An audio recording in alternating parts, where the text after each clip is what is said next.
வணக்கம். இங்கே இருக்கிற எல்லா கூட்டமும் என்ன அப்படின்னு பார்த்தீங்கன்னா, நம்மளுடைய தமிழர்களுடைய கூட்டம் தான். எதுக்கு வந்திருக்கோம் அப்படின்னா, இளையராஜாவோட கான்சர்ட்டுக்காக வந்திருக்கோம். இங்கே நிறைய பேர் இவ்வளோ க்யூவில் நிற்கிறாங்களே, யார் யார் எந்தெந்த ஊரில் எவ்வளோ தூரத்துலேருந்து வந்திருக்காங்க அப்படின்னு கேட்கலாமா? ஹாய், நீங்கள் எந்த ஊர்லேருந்து வந்திருக்கீங்க? ஹாம்பர்க்லேருந்து. உங்களுக்கு வரதுக்கு எவ்வளோ நேரம் ஆச்சு? 5 hours ஆயிடுச்சு. இளையராஜா கான்சர்ட் இப்போ தான் ஃபஸ்ட் டைம் வராங்களா? Wow, super super. அடுத்து இன்னொருத்தவங்க கிட்ட கேட்கலாம், அவங்க எவ்வளோ தூரத்தில் வந்திருக்காங்கன்னு பார்க்கலாம். இவங்க யாருங்க? இவங்க ஹஸ்பண்டே வேலை செய்யறாங்க. Nice nice nice nice. Super. Driver நல்லா ஓட்டுனாரு, அதனால சீக்கிரம் வந்துட்டீங்க. அதனால வந்துட்டீங்க. ஸோ வாழ்க வளமுடன் அவருக்கு. சூப்பருங்க. ஆண்டுங்க இதெல்லாம் வருது. அதெல்லாம் நீங்கள் சொல்லுங்கள், எந்த ஊர்ல இருந்து வரீங்க? நான் வந்து இங்கிருந்து கிட்டத்தட்ட ஒரு 420 கிலோமீட்டர். 420 கிலோமீட்டர். எந்த ஊர்? Landau. Landau. Okay. Wow, super. First time Ilaiyaraaja கான்சர்ட்டுக்கு வரீங்களா இல்லைன்னா இங்கே வந்திருக்கீங்களா? இங்கே 35 வருஷம். ஆனால் பெரிய இசை நிகழ்ச்சிக்கு முதல் தடவையா இப்போ தான் வந்தது. அப்படியா? நிறைய பேர் வந்திருக்கீங்க, ஆனால் அப்போ எல்லாம் பார்க்க கிடைக்கல.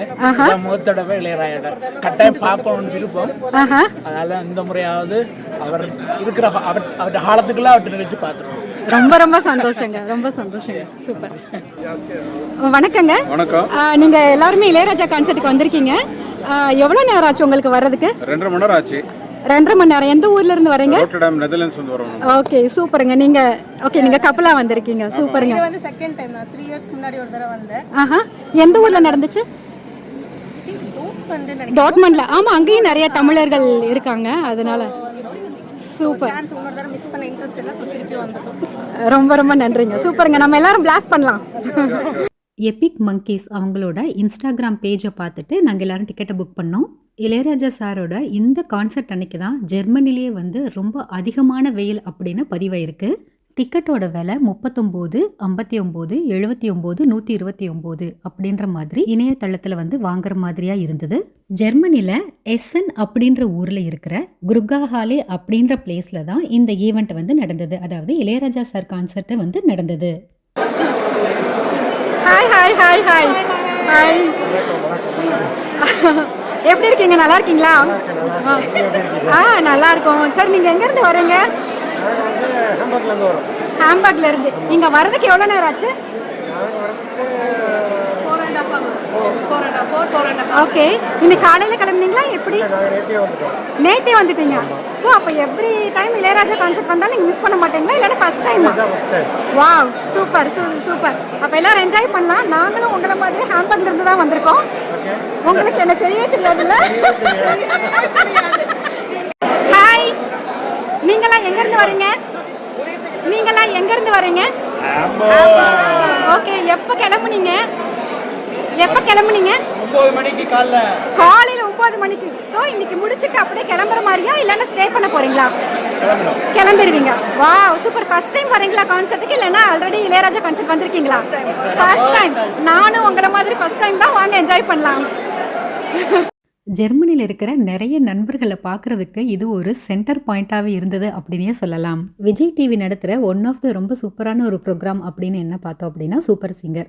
அந்த சூப்பர் சிங்கர் ஜூனியர்லேயே வந்து ஸ்ரீஷாவை வந்து நான் பார்த்துருக்கேன். அவங்கள இன்றைக்கி இங்கே நேரில் பார்த்ததில் ரொம்ப சந்தோஷமாக இருந்துச்சு. ப்ரோக்ராம் சொன்ன நேரத்திலிருந்து 1 மணி நேரம் டிலேவாக தான் ஆரம்பித்தாங்க. அதுவும் இல்லாமல் அவ்வளோ பெரிய ஹாலில் ஏசி இருந்தும் பிரயோஜனமே இல்லாத மாதிரி இருந்தது. டெம்பரேச்சர் வெளியே பார்த்தோம் அப்படின்னா 41 டிகிரிஸ். அந்த 41 டிகிரியும் தாண்டி வெக்க வந்து அவ்வளோ இருந்துச்சு உள்ள. எதுக்குங்க விசிறியெல்லாம் கொண்டு வந்திருக்கீங்க? நான் இளையராஜோட தீவிர விசிறி. அதனால வா, அப்போ எனக்கு கொடுங்க. நானும் தீவிர விசிறி தான். இதை எடிட் பண்ணிடுவேன். அதான் கேட்குறேன், எதுக்கு விசிறி கொண்டு வந்திருக்கீங்க? ஜெர்மனியில் 40 டிகிரிங்க. இப்போ 40 டிகிரி இருக்குது, இருந்தாலும் ஒர்க் ஆகலை. அப்போ 40 டிகிரி ஜெர்மனிலன்னா இது வந்து ஈக்குவல் 50 டிகிரிக்கு மேலே ஆச்சே. நாங்கள் பாருங்க, இவ்வளவு வந்து ஈவினிங் ஆயும் இன்னும் வெயில் கொளுத்திக்கிட்டு இருக்கு. எல்லாருமே இளையராஜாவை பார்க்கறதுக்காக, அவங்களுடைய பாட்டை கேட்கறதுக்காக, இசை மலையில் நனையிறதுக்காக அவ்வளவு தூரமும் வேறு வேறு ஸ்டேட்டு வேறு வேறு கண்ட்ரிலேருந்து பார்க்க வந்திருக்கோம். நாங்கள் வந்து நிச்சயமாகவே இளையராஜோட பெரிய தீவிர விசிறிகள் தான். நீங்களும் இளையராஜா சாரோட தீவிர விசிறிகள் அப்படின்னு எனக்கு கமெண்ட்ஸில் ஒரு தம்ஸ் அப் கொடுங்க. இந்த வீடியோவில் செகண்ட் ஹாஃப் நீங்கள் பார்த்தீங்க அப்படின்னா கம்ப்ளீட்டாக டான்ஸ் தான். இளையராஜா சார் எங்கேயோ போய் கான்சர்ட் பண்ணியிருப்பாங்க. ஆனால் ஒரு கான்சர்ட்டை வந்து டான்ஸ் ஃப்ளோராக மாற்றினது வந்து ஜெர்மனியில் இருக்கிற இந்த எஸ்என் அப்படின்ற இடத்துல மட்டும்தான் நான் நினைக்கிறேன். நாங்கள் ஹாம்பர்க்லேருந்து ட்ராவல் பண்ணி போகும்போது கையில் வந்து ஒரு மினி ஏர் கூலரை வந்து கொண்டு போனோம். ஏன்னா காரில் இருக்கிற ஏசி எல்லாம் சுத்தமாகவே ஒர்க் ஆகாத அளவுக்கு வெயில் அப்படி இருந்துச்சு. கவுண்ட் டவுன் ஸ்டார்ட் ஆயிடுச்சு. இளையராஜா சார் வந்து வந்துட்டாரு. அவரை பார்த்த உடனே நண்பர்கள் கிட்டலாம் நாங்கள் எல்லாரும் பேசின ஒரு விஷயம் என்ன அப்படின்னா, எவ்வளோ சுறுசுறுப்பாக எவ்வளோ ஒரு டெடிகேஷனாக ஒரு விஷயத்தை இவங்க பண்ணுறாங்க. இன்னும் நிறைய வருஷம் ஆயுளோட நல்லா நமக்கு வந்து இந்த கலை சேவையை அவங்க செய்யணும் அப்படிங்கிறதான் எல்லாருமே நினச்சிட்டு இருந்தோம். ஜெர்மனியில் நடந்த இந்த கான்செர்ட்டில் அவர் பாட்டு மட்டும் இல்லாமல் சின்ன சின்ன கதைகள் எல்லாமே ஷேர் பண்ணிக்கிட்டாரு. சில கிளிப்பிங்ஸையும் இந்த வீடியோவில் நீங்கள் பார்க்கலாம். அவர் ஒன்ஸ் மோர் அப்படின்ற கதைக்கு சொன்ன விளக்கமாகட்டும், அன்னக்கிளி பாட்டு வந்து உருவான விதம், எம்எஸ் விஸ்வநாதன் ஐயா பற்றி பேசினது, அவரோட கண்டிப்புடன் இருந்த நகைச்சுவை அப்படின்னு எல்லாத்தையுமே பார்க்கலாம். ஒரு நிமிடம் மௌன அஞ்சலிக்கு அப்புறம் ஜனனி ஜனனி பாட்டை வந்து துவங்கி வச்சாங்க. இவங்கெல்லாம் சும்மா கோரஸ்ன்னு நினைக்காதீங்க. சோளம் கொடுத்தோம்னா பிச்சு அதே மாதிரி இவங்களும் சாதாரண கோரஸ்ன்னு நினைக்காதீங்க. ஒவ்வொருத்தரும் சூப்பர் சிங்கராக சூப்பர் சிங்கர் அப்படின்னு டிவியில் போகிறதெல்லாம் டூப்பர் சிங்கர். ஏன்னா 30 வருஷமா 50 வருஷமா கேட்ட பாட்டை தான் அங்கே பாடுறாங்க. புது பாட்டை ஒன்றும் பாடலையே. இவங்க புது பாட்டு பிச்சு உதருவாங்க. அப்படி ஒரு பாடகர் பாடுறாரு ஜனங்களுக்கு முன்னாடி, கை தட்டுறாங்க. அவருக்கு ரொம்ப குஷி ஆயிடுச்சு. ஏன்னா அவர் ஆஃபீஸில் வேலை செய்கிறவர், ஆஃபீஸில் சேர்ந்தவங்கெல்லாம் கூட்டமாக கூடி அவங்க ஃபேமிலியோடு வந்து நின்று இந்த பக்கம் சேர்க்கிறார். இவர் பாடிட்டு இருக்காரு. பாட்டா ஒன்ஸ் மோர்னாங்க. ஒன்ஸ் மோர்னோடனே ரொம்ப குஷி ஆகிட்டு அதே பாட்டை ரொம்ப குஷியோடு பாடினார்.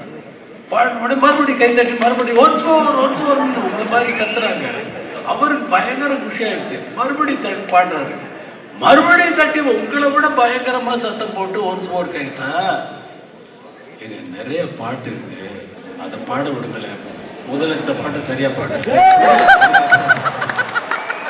அதுதான் ஒன்ஸ் மோர் கதை. அப்படி ஒரு ஒன்ஸ் மோர் வாங்குற மாதிரி பாடுவோம்.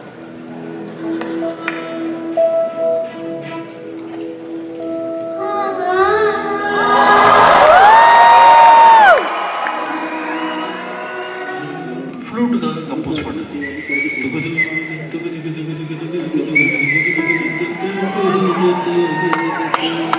இப்போ அப்படியே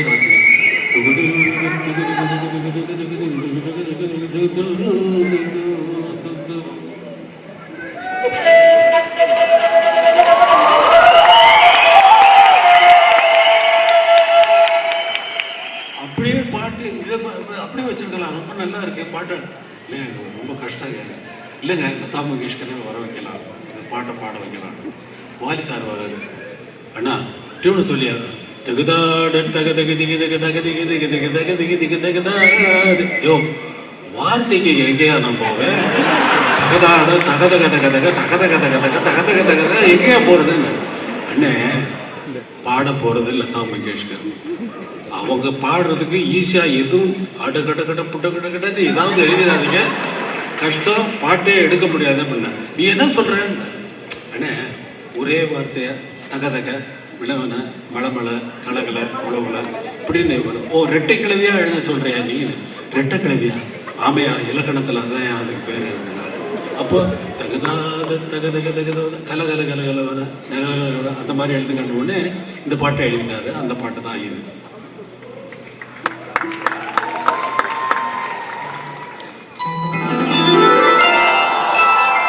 எஸ்என்எல் நடந்த இந்த ஈவெண்ட்டுக்கு முன்னாடி ஏற்கனவே 2 இடத்துல போய் பெர்ஃபார்ம் பண்ணிவிட்டு மறுநாள் வந்து லண்டன் போகிறதா சொன்னாங்க.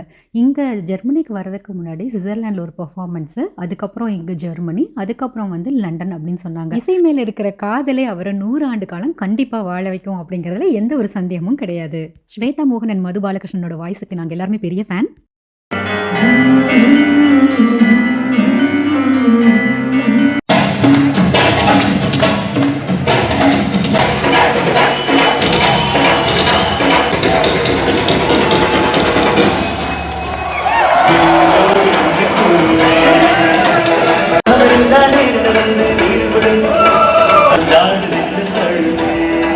நாடு வென்று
மீளாத சோகமுள்ள தாழாத துயரமுள்ள சொல்லாமல் துடைப்பது